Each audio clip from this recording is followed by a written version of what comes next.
പാനപാത്രം നിന്നാരൊപ്പം കുടിക്കും.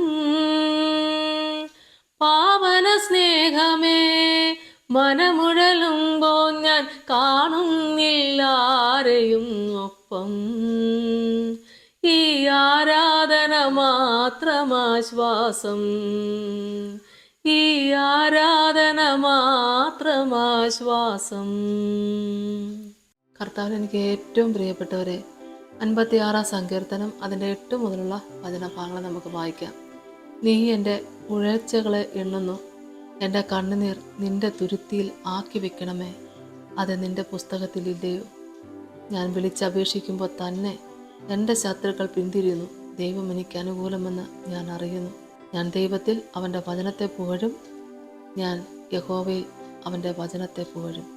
വചനഭാഗത്തെ നമ്മൾ കേൾക്കുമ്പോൾ ദാവീദ് രാജാവിൻ്റെ ദൈവത്തോടുള്ള ബന്ധം എത്ര വലുതാണെന്ന് ഈ പ്രാർത്ഥനയിൽ തന്നെ നമുക്ക് കേൾക്കുമ്പോൾ മനസ്സിലാക്കാൻ പറ്റും.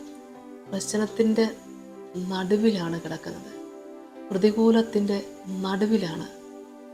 പുറത്താര് നിന്ന് നോക്കിയാലും ദൈവാത്മാവ് നടത്തുന്ന ഒരാളുടെ ജീവിതത്തിലെ ഇത്രയേറെ പ്രശ്നങ്ങൾ അത് മറ്റാർക്ക് ഉൾക്കൊള്ളാൻ പറ്റത്തില്ല.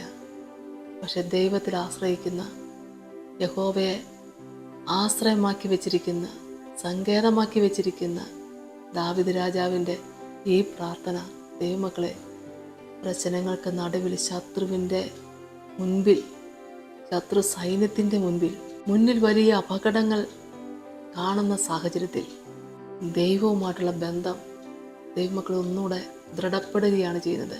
ഹല്ലേലൂയ, സ്തോത്രം. ഹല്ലേലൂയ. വിശ്വാസത്തിൽ ബലപ്പെടുകയാണ്. നമുക്കറിയാം സങ്കീർത്തന ഭാഗത്തിൽ പറയുന്നത്, ഫെലിസ്ത്യർ അവനെ ഗത്തിൽ വെച്ച് പിടിച്ചപ്പോൾ ചമച്ചതെന്നാണ് പറഞ്ഞത്. ഇത്രയും വലിയ പ്രശ്നങ്ങളുടെ നടുവിൽ ഇതുപോലെ ദൈവത്തോട് ഒന്ന് പ്രാർത്ഥിക്കണമെങ്കിൽ പ്രശ്നങ്ങളെ കണ്ട് നിൽക്കുന്ന ഒരാൾക്ക് പറ്റത്തില്ല. ആ പ്രശ്നങ്ങളുടെ നടുവിൽ പ്രവർത്തിക്കുന്ന ദൈവത്തെ ഹൃദയത്തിൽ വിശ്വസിക്കുന്ന ഏതൊരു ദൈവ പൈതലിനും അത്ഭുതമേറിയ ഇതുപോലൊരു പ്രാർത്ഥന കഴിക്കാൻ പറ്റും. എന്താണ്? നീ എൻ്റെ ഉഴൽച്ചകളെ എണ്ണുന്നു, എൻ്റെ കണ്ണുനീർ നിൻ്റെ തുരുത്തിയിലാക്കി വെക്കണമേ. ഞാൻ ഇത്രയും കരഞ്ഞിട്ടും നീ എൻ്റെ കണ്ണുനീര് കണ്ടില്ലല്ലോ, ഞാൻ ഇതുപോലെ പ്രാർത്ഥിച്ചിട്ട് എൻ്റെ പ്രാർത്ഥന കേട്ടില്ലല്ലോ എന്നല്ല, എൻ്റെ കണ്ണുനീർ നിൻ്റെ തുരുത്തിയിലാക്കി വെക്കണമേ. ഹല്ലേലൂയ. വിശ്വസിക്കുന്ന ദൈവ പൈതലെ, കണ്ണുനീരിൻ്റെ അനുഭവത്തിലൂടെ ആയിരിക്കാം ഇപ്പം നമ്മൾ കടന്നു പോകുന്നത്.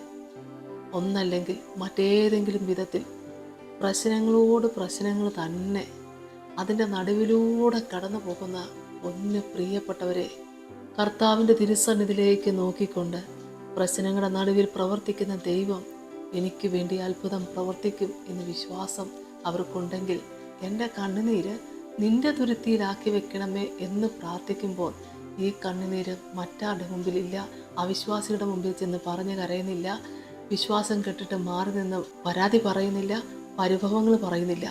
ദൈവമക്കളെ, കർത്താവിൻ്റെ തിരുസന്നിധിയില എൻ്റെ കണ്ണുനീർ നിൻ്റെ തുരുത്തിയിലാക്കി വെക്കണമേ, അത് നിൻ്റെ പുസ്തകത്തിലില്ലയോ? നമ്മുടെ കണ്ണുനീര് തുടയ്ക്കുന്ന ദൈവത്തിൻ്റെ മുമ്പിൽ കരയുക ദൈവമക്കളെ, അതൊക്കെ ദൈവത്തിൻ്റെ പുസ്തകത്തിലുണ്ട്. ഹല്ലേലൂയ. എൻ്റെ കണ്ണുനീർ നിൻ്റെ തുരുത്തിയിലാക്കി വെക്കണമേ. ആമേൻ, സ്തോത്രം. അടുത്ത വചനത്തെ പറയുന്നത്, ഞാൻ വിളിച്ചപേക്ഷിക്കുമ്പോൾ തന്നെ എൻ്റെ ശത്രുക്കൾ പിന്തിരിയുന്നു, ദൈവം എനിക്ക് അനുകൂലമെന്ന് ഞാൻ അറിയുന്നു. അപ്പോൾ ശത്രുക്കളുണ്ടോ? ഏറെയുണ്ട്. ശത്രുക്കളേ ഉള്ളൂ. എന്നാൽ ഞാൻ വിളിച്ചപേക്ഷിക്കുമ്പോൾ തന്നെ എൻ്റെ ശത്രുക്കൾ പിന്തിരിയുന്നു. ആമേൻ. ദൈവം എനിക്ക് അനുകൂലമെന്ന് ഞാൻ അറിയുന്നു. യേശുവേ, സ്തോത്രം. പ്രയാസങ്ങളും പ്രശ്നങ്ങളും ഇങ്ങോട്ട് ഒരു മല പോലെ മുന്നിൽ വന്ന് നിൽക്കുമ്പോൾ ദൈവം എനിക്ക് അനുകൂലമെന്ന് പറയണമെങ്കിൽ പ്രശ്നങ്ങളുടെ നടുവിൽ പ്രവർത്തിക്കുന്ന ദൈവമഹത്വം കണ്ടിട്ടല്ലേ? എന്നെ കേൾക്കുന്ന പ്രിയപ്പെട്ടവരെ, വിശ്വാസ ജീവിതത്തിലും 3 നേരത്തെ മുട്ടിപ്പായിട്ടുള്ള ഇടതടവില്ലാതെ പ്രാർത്ഥിക്കുന്നവരും കാണും, ആരാധനയ്ക്ക് മുടക്കമില്ലാതെ പോകുന്നവരും കാണും. നിന്ദിക്കുന്ന പഴിക്കുന്ന ശത്രുവിൻ്റെ മുൻപിലായിരിക്കും അവരുടെ നോട്ടം എപ്പോഴും. നമ്മളെപ്പോൾ വീഴും, എവിടെ വീഴും നോക്കി നിൽക്കുക. എന്നാൽ അതിൻ്റെ നടുവിൽ നിന്നുകൊണ്ട്, നിന്ദിക്കുന്നവരുടെയും പഴിക്കുന്നവരുടെയും നടുവിൽ നിന്നുകൊണ്ട് നീ എനിക്ക് അനുകൂലമെന്ന് പറയണമെങ്കിൽ എൻ്റെ ദൈവത്തിന് സ്തോത്രം. എത്ര നല്ല വിശ്വാസമാണ്. വിശ്വസിക്കുന്നവർ ദൈവമഹത്വം കാണും. വചനം പറയുന്നു, ഞാൻ ദൈവത്തിൽ അവൻ്റെ വചനത്തെ പുകഴും, ഞാൻ യഹോവയിൽ അവൻ്റെ വചനത്തെ പുകഴും. അതെ, ഈ വചനമാണ് നമ്മളെ ബലപ്പെടുത്തുന്നത്. അല്ല ദൈവമക്കളെ, എത്ര സങ്കടപ്പെട്ടിരിക്കുമ്പോൾ നമ്മളൊന്ന് ഒരു വേദപുസ്തകം എടുത്ത് മനസ്സ് തുറന്ന് കർത്താവിനോട് പ്രാർത്ഥിച്ചിട്ട് ഒരു വചനം കിട്ടുമ്പോൾ ആ വചനം നമ്മളോട് സംസാരിക്കാൻ നമുക്കറിയാൻ പറ്റും. നമുക്ക് മാധ്യമങ്ങളിലൂടെയാണെങ്കിലും എന്ന് വെച്ചാൽ ദൈവമക്കളെ ടി വി പ്രോഗ്രാമിലൂടെയോ അല്ലെങ്കിൽ യൂട്യൂബിലോ ഒക്കെ നമ്മൾ ഒരു അഭിഷക്തൻ്റെ ശുശ്രൂഷയെ നമ്മൾ കേൾക്കുമ്പോൾ, വൈദികന്മാരായിരിക്കട്ടെ, പാസ്റ്റർമാരായിരിക്കട്ടെ, അനുഗ്രഹിക്കപ്പെട്ട ദൈവത്തിൻ്റെ ദാസിമാരായിരിക്കട്ടെ, വചനമെടുത്ത് നമ്മളൊന്ന് ശ്രദ്ധിച്ചു നോക്കിയാൽ ആ വചനം നമ്മളോട് പറയുന്നതായിട്ട് നമുക്ക് തോന്നും. അല്ലേ ദൈവമക്കളെ? വചനം ആര് പറഞ്ഞാലും വചനം ദൈവത്തിൻ്റെ ആണല്ലോ, വചനം ദൈവമാണല്ലോ. ഹല്ലേലൂയ, സ്തോത്രം. കേൾക്കുന്ന വചനം നമ്മുടെ കാലിന് ദൈവവും പാതയ്ക്ക് പ്രകാശവുമല്ലേ?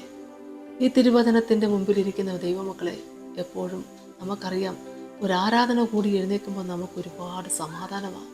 എത്ര സങ്കടത്തിലാണെങ്കിലും, നമ്മൾ എത്ര പ്രതികൂല സാഹചര്യങ്ങളുടെ നടുവിലൂടെയാണ് കടന്നു പോകുന്നെങ്കിലും, ഏത് രോഗാവസ്ഥയിലാണെങ്കിലും ദൈവമക്കളെ, ഒരാരാധന കൂടുമ്പോൾ നമുക്ക് സമാധാനമില്ലേ? ഈ ആരാധന മാത്രം ഒരാശ്വാസം.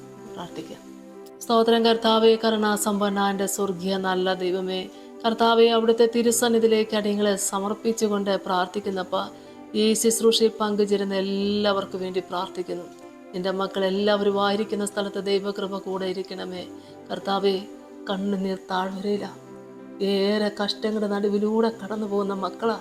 കർത്താവെ, രോഗാവസ്ഥയില്ല, വലിയ വലിയ ബാധ്യതകളുടെ നടുവില, സഹായിപ്പാൻ ആരുമില്ലാത്ത അവസ്ഥയില്ല. എങ്കിലും കർത്താവിൽ വിശ്വസിച്ചുകൊണ്ട് പ്രാർത്ഥിക്കുന്ന മക്കൾക്ക് വേണ്ടിയും പ്രാർത്ഥിക്കുന്ന കർത്താവെ, ദൈവം എനിക്ക് അനുകൂലമെന്ന് എൻ്റെ യേശുവേ, എൻ്റെ മക്കൾ അനുഭവിച്ചറിയേണ്ടതിനും സാക്ഷ്യം പറയേണ്ടതിനും നന്മയ്ക്ക് ഒരടയാളം കൊടുത്ത് കർത്താവ് അനുഗ്രഹിക്കണമേ. തിരുവചനം കേൾക്കുമ്പോൾ ആ വചനം ഹൃദയത്തിൽ ഏറ്റെടുക്കുവാൻ ദൈവം സഹായിക്കണേ. ചാവാറായ ശേഷിപ്പുകളെ ശക്തീകരിക്കുന്ന വചനം, അസ്ഥി താഴ്വരയ്ക്കകത്ത് ജീവനെ പകർന്ന വചനം, ജീവിക്കുന്ന വചനം, ജീവിപ്പിക്കുന്ന വചനം. എൻ്റെ കർത്താവെ, വചനത്തെ ഏറ്റെടുക്കുന്ന എല്ലാ പ്രിയപ്പെട്ടവരും ദൈവം അനുഗ്രഹിക്കണമേ എന്ന് പ്രാർത്ഥിക്കുന്നപ്പ, ഏത് വിധത്തിലുള്ള സങ്കടങ്ങളിലാണ് നിൻ്റെ മക്കളെങ്കിലും എൻ്റെ കർത്താവെ, സ്ഥിതിയെ മാറ്റുവാൻ നിന്നെ പോലെ ആരുമില്ല കർത്താവെ.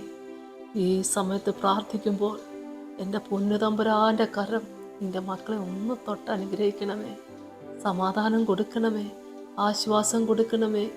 എന്തിനെ ചൊല്ലി കരയുന്നുവോ ആ വിഷയത്തിനകത്ത് സ്വർഗം തുറന്ന് അത്ഭുതം ചെയ്യണമേ. എൻ്റെ കർത്താവ് എനിക്ക് വൻ കാര്യങ്ങൾ ചെയ്തിരിക്കുന്നു പറയുവാൻ ഇടയാക്കണമേ അപ്പാ. യേശുവിൻ്റെ നാമത്തിൽ തന്നെ ആമേൻ. യേശുവേ സ്തോത്രം.